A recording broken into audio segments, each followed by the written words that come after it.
back. And we back, and we back, and we back. Crazy part is, I don't think I've had a haircut since Houston. I look crazy. When was Houston? Houston was 3 too long moons. ago. 3 moons and Houston was May? I was at the airport. Anyway, we back at it again. What's up? It's your boy Tim Benz. man, 100 grand. And we back at it again with another episode of Mistakes Were Made. What you been up to, man? It's been a couple weeks. It don't even feel like it for real. I'm going to be honest. We've been posting clips like crazy. I just been working, bro. To be real with you, I've been working my butt off. Life has been kicking my butt, and I've been sitting there kickboxing that motherfucker back. Yeah, I can tell, bro. Because I ain't got no haircut. No, that's not why. Because you just, gotta carry it. Hey, man. That's part of being a man. You got to carry the things that's put in front of you. That's really what it is overall. Don't nobody want to hear you complain. Yeah, Don't nobody really care at the end of the day. You got to do what you got to do to make it happen. Yeah, and then niggas crash out and end up on channel 5 or whatever number your city news station is. Hey, that'd be the worst part because people crash out and people don't realize it. But it's okay to not be okay. It's okay to not be okay. A lot of people don't realize that. It's okay to not be okay. Yeah, I mean, to a certain extent. Like, if you're not okay, it's starting to impact other people, then you gotta figure that shit out.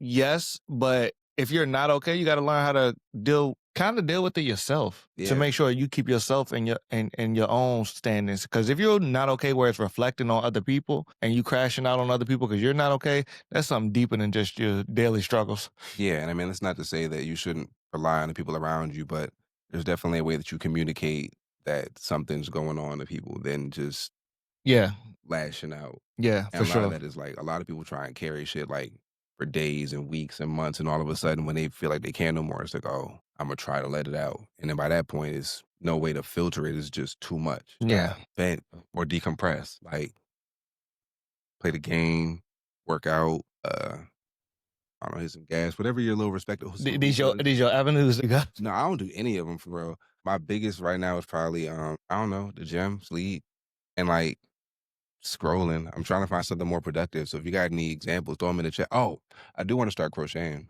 That's such a random thing. No, it's not. What are you gonna crochet, Grant? If we do a poll, I bet at least half the people that watching this have crocheted. I'm pretty sure. Crocheting and all kinds of quick. Because I also want to like learn how to like hem my pants so I can just tailor them so I don't got to go to the. That's not crocheting though. I know, but I said all kinds of other. Okay. crafts and stuff, yeah. Okay. It's just But I'm trying, bro. You like 6'2". What are you crocheting?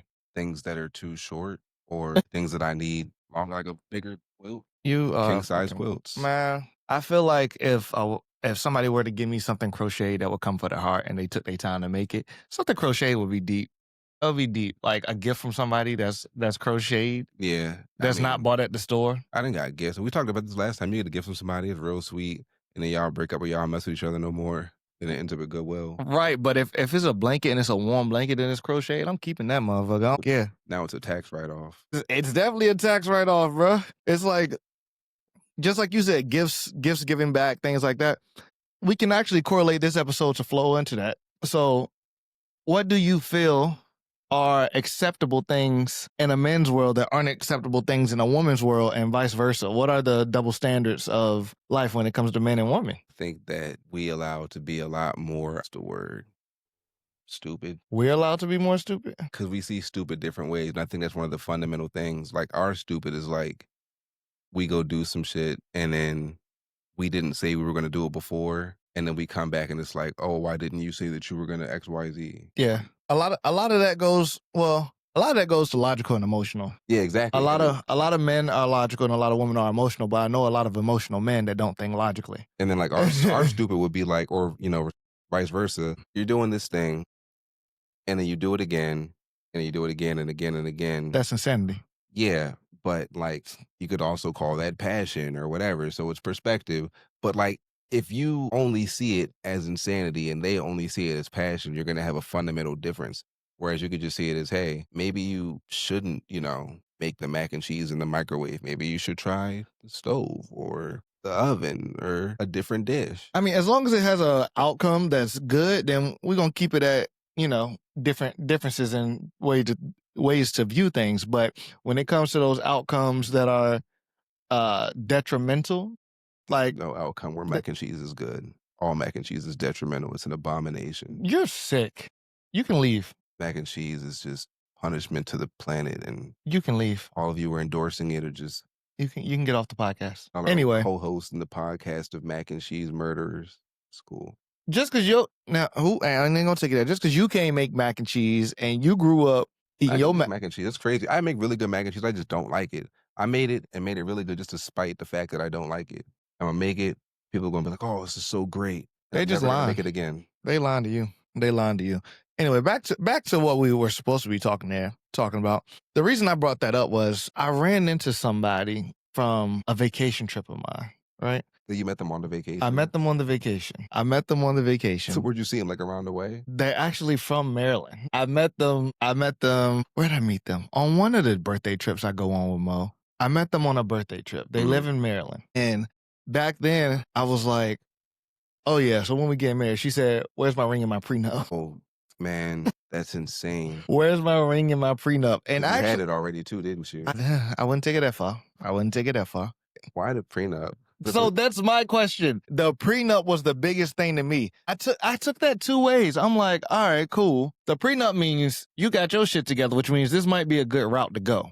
That's what that means. And it also means you already don't trust that this relationship gonna last. So which way are we really going with this? She want to make sure you're not digging in her pockets when you do her dirt.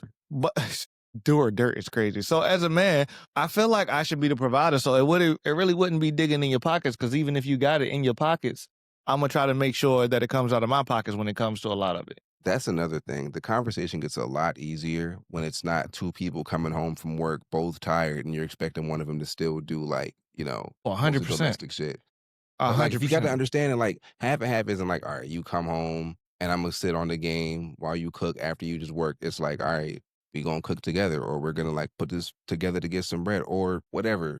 But people also don't know what the hell they're talking about when they say half and half or K, or they want somebody rich, because people are birds. The thing is, I've seen and I've met a lot of women who are like, I just want to find my rich husband. I'll shut up.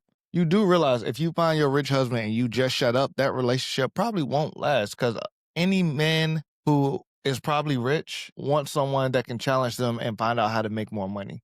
Now, if you just shutting up, he's going to find somebody that's going to challenge them enough to help them make more money. Some people don't care. They just want, what come with it. They don't really want the person. They want the property. The property?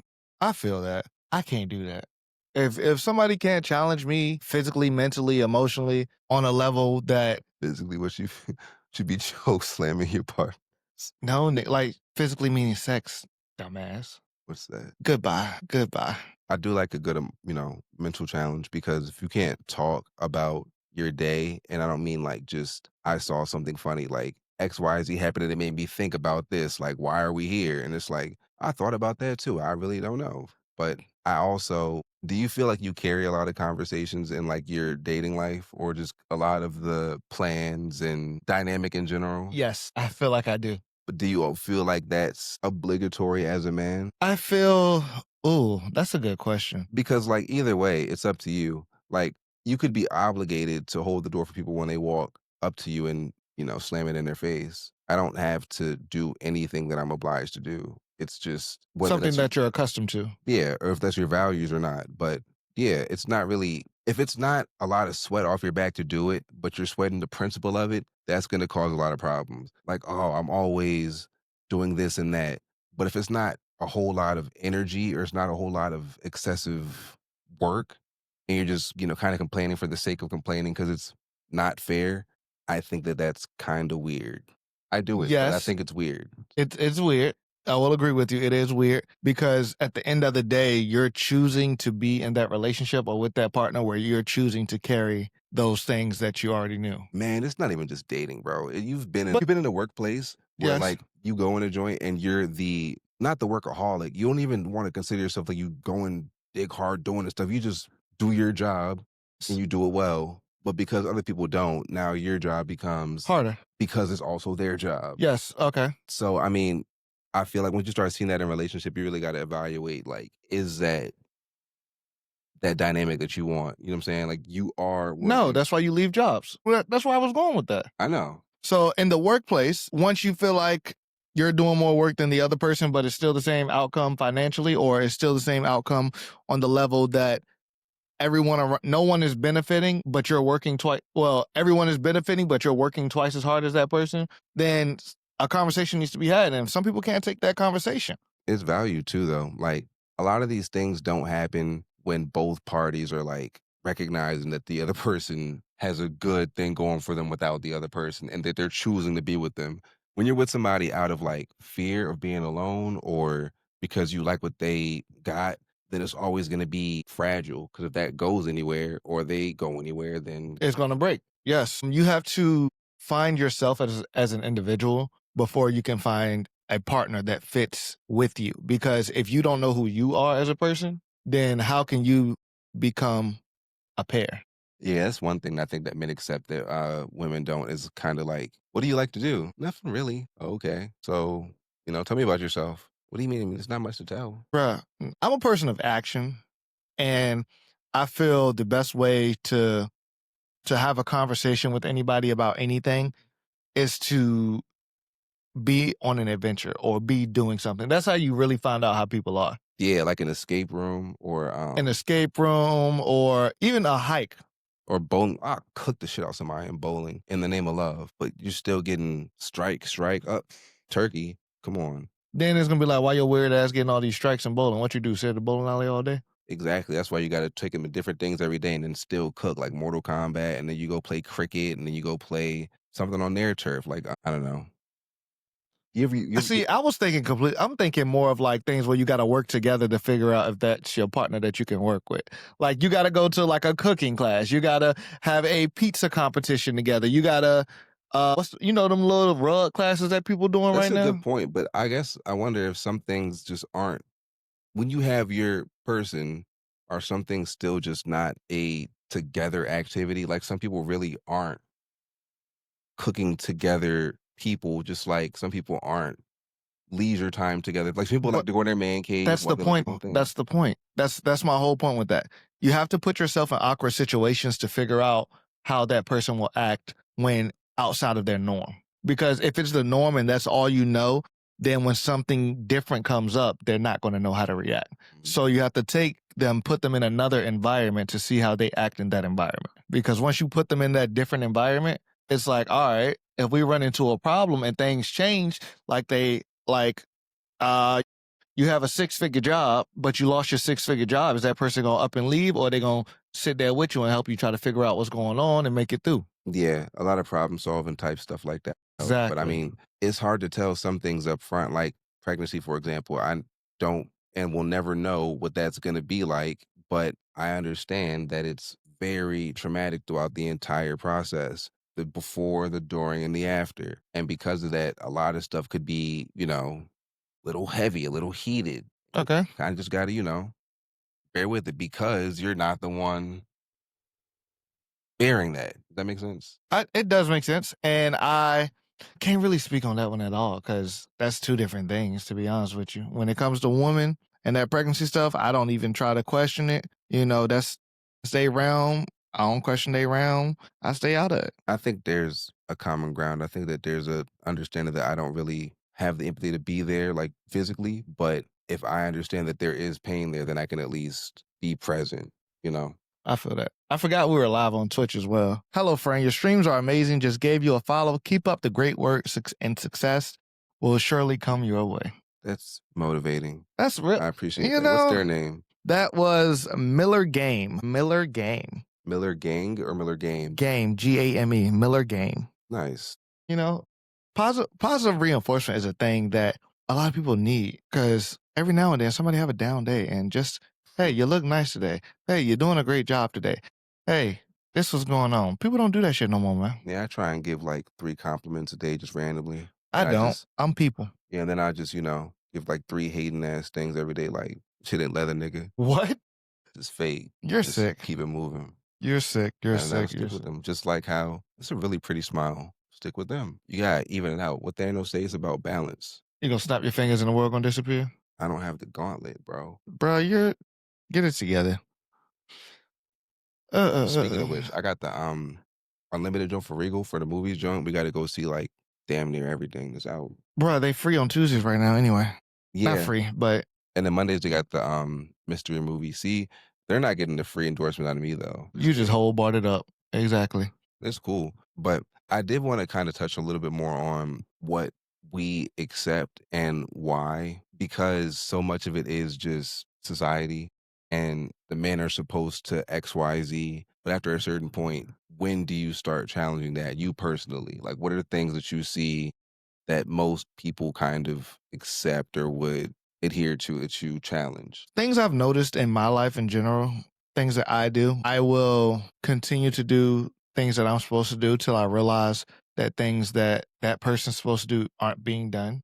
Say I go to work every day. I make sure that you have anything you need. I make sure that, we going on dates every week, every other week, however, whatever we discuss, whatever's going on.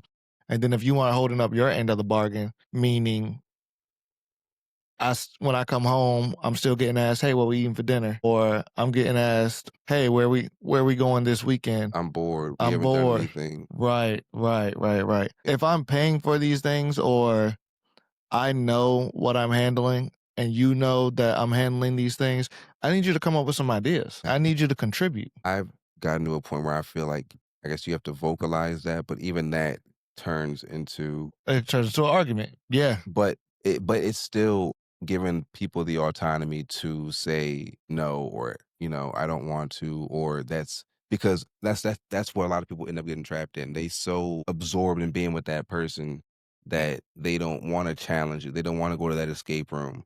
They want to do something safe. They want to keep cooking them and bowling, something that they know, but that's Yeah. not how you grow. You just got to learn your person, man. Learn your person and grow. That's all it is. Learn your person and grow. And Yeah. you never know how much is enough till you reach that point that enough is enough. Yeah. And I mean, growing hurts. Greens, man. It's definitely going to be, trust me, bro, being tall is awesome. It wasn't the best. Knee pains all through middle school, people calling me Bigfoot, but look at me now. Growth is growth. Just like we trying to grow this channel. I need y'all to go ahead, like, subscribe, hit that bell notification, so that way we can keep growing with this. Apparently, we've been told we need some more lighting because y'all need to see these faces. And we're going that's the next upcoming thing. Shout out to Mo. Let Me Stay Focused podcast each and every Wednesday. Go check them out.